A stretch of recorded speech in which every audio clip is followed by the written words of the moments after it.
नमस्कार।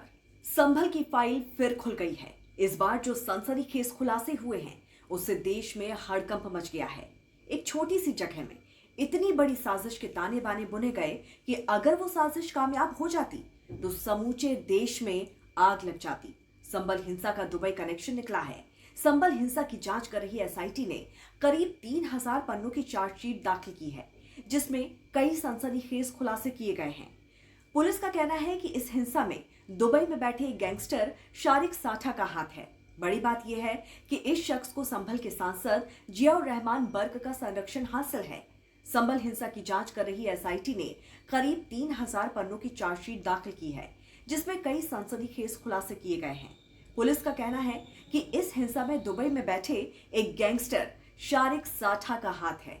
उसको संभल के सांसद जियाउर रहमान बर्क का संरक्षण मिला हुआ था। उसने ही कॉल करके लोगों को भड़काया और जामा मस्जिद के सर्वे को रोकने के लिए कहा था। इस दौरान हिंदू पक्ष के वकील विष्णु शंकर जैन की हत्या की साजिश भी रची गई।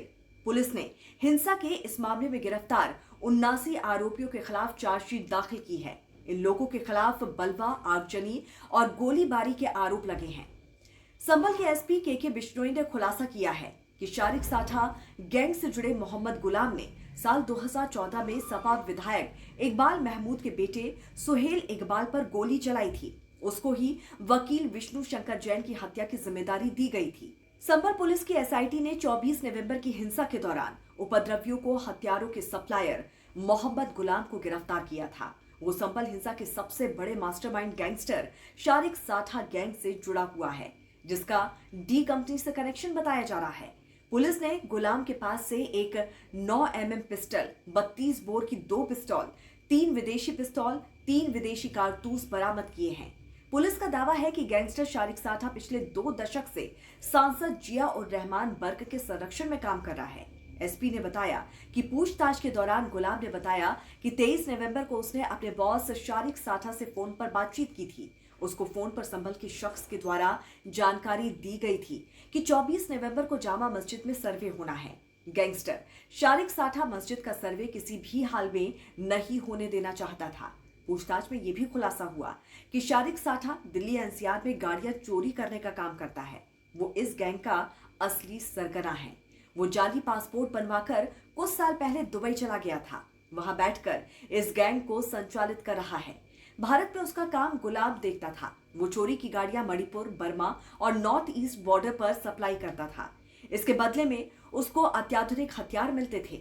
इन हथियारों को देश भर में सप्लाई किया जाता है। गुलाम के पास से पुलिस को बड़ी संख्या में असलहे भी मिले थे। उसने ये भी कहा कि संभल की जामा मस्जिद को 500 साल पहले बाबर के द्वारा बनाया गया था। ये उसकी निशानी है, इसीलिए ये लोग उसे हर हाल में बचाना चाहते हैं। संभल एसपी ने बताया कि हिंसा से जुड़े कई व्हाट्सएप ग्रुप भी हैं, जिसमें एक सांसद संभल के नाम से बना हुआ है। इस ग्रुप में 21 नवंबर की रात को लोगों को इकट्ठा होने की जानकारी दी गई थी और इसी तरह से 23 नवंबर को भी इसी ग्रुप में लोगों को इकट्ठा होने के लिए कहा गया था। ऐसे लोगों को चिन्हित किया गया है। उन लोगों को बुलाकर उनके व्हाट्सएप ग्रुप भी खंगाले जाएंगे। ऐसे में पुलिस की चार्जशीट ने जिस तरह से पूरे मामले से पर्दा उठाया है, उससे समझा जा सकता है कि हिंसा किस तरह से सुनियोजित थी। तो इस पर आपकी क्या राय है, जरूर बताइए। जुड़े रहिए राष्ट्रहित टीवी के साथ। नमस्कार।